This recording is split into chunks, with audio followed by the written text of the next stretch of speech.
The doctor who wrote things down was in surgery C.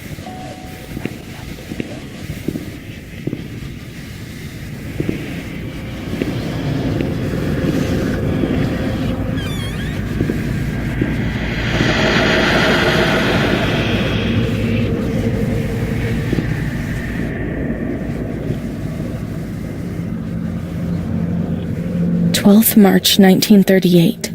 Renee T., 16 years old, menarche at the age of 12, housewife, father unknown, mother a seamstress.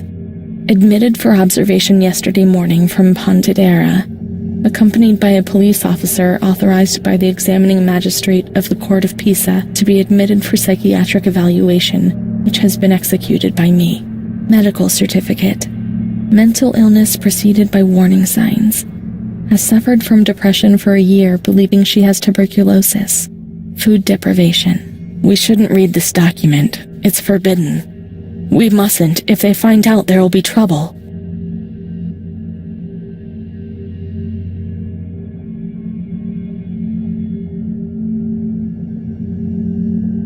Have you ever wondered who you are? Yes, you must have wondered.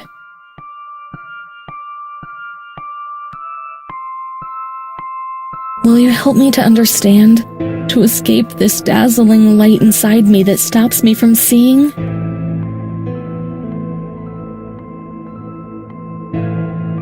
She is scared, hears noises and spirits, presents serious signs of anxiety psychosis, suffers from hallucinations.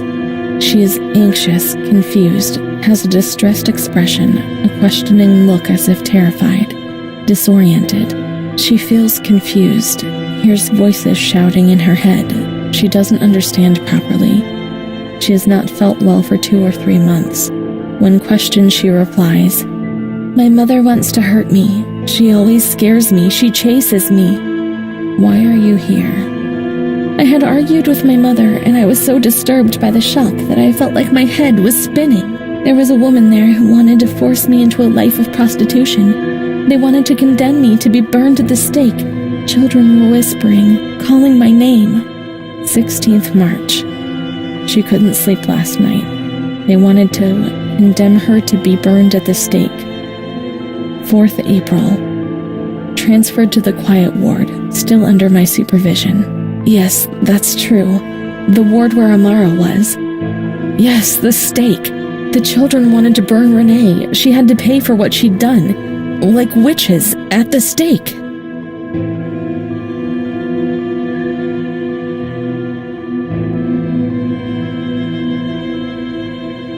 April 21st. She is more awake this morning and responds to questions. She complains of headaches. She became emotional when she found out that her mother was there. She says that one day, years earlier, when she was with a friend of hers, she met a guy who made her get into a car and took her for a ride.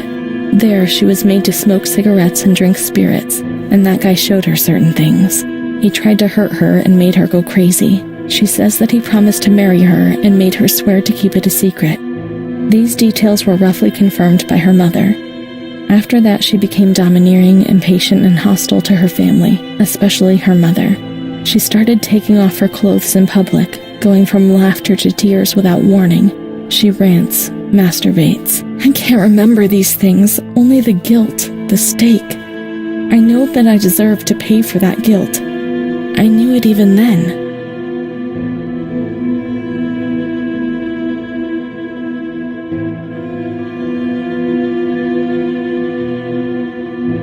She was uncooperative during the examination. She didn't want to be stripped. She remained rigid. Voluntary attention almost absent.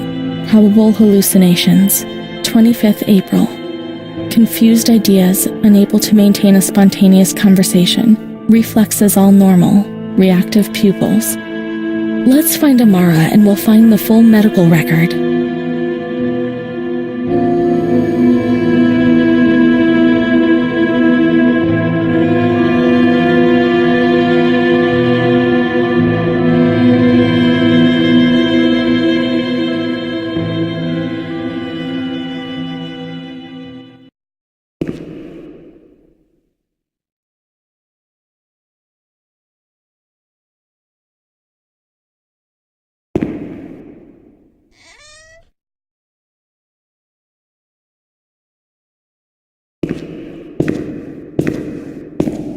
The park at the back and then down towards the kitchens.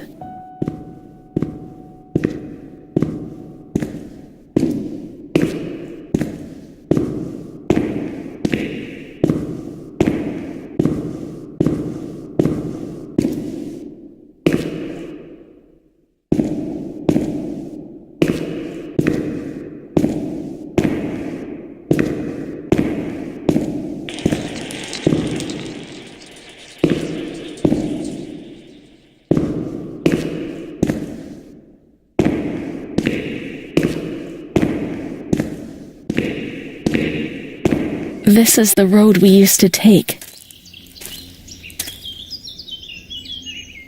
If she hadn't been there, in the park on that bench in spring for all those days,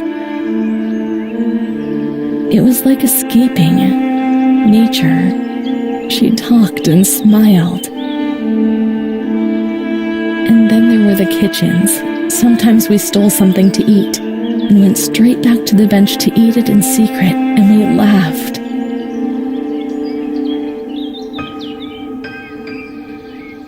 She did things to me. Sometimes she touched me. In the showers, I felt her body against mine for the first time. It was a shiver that warmed my soul. Eyes closed, the light slipped away.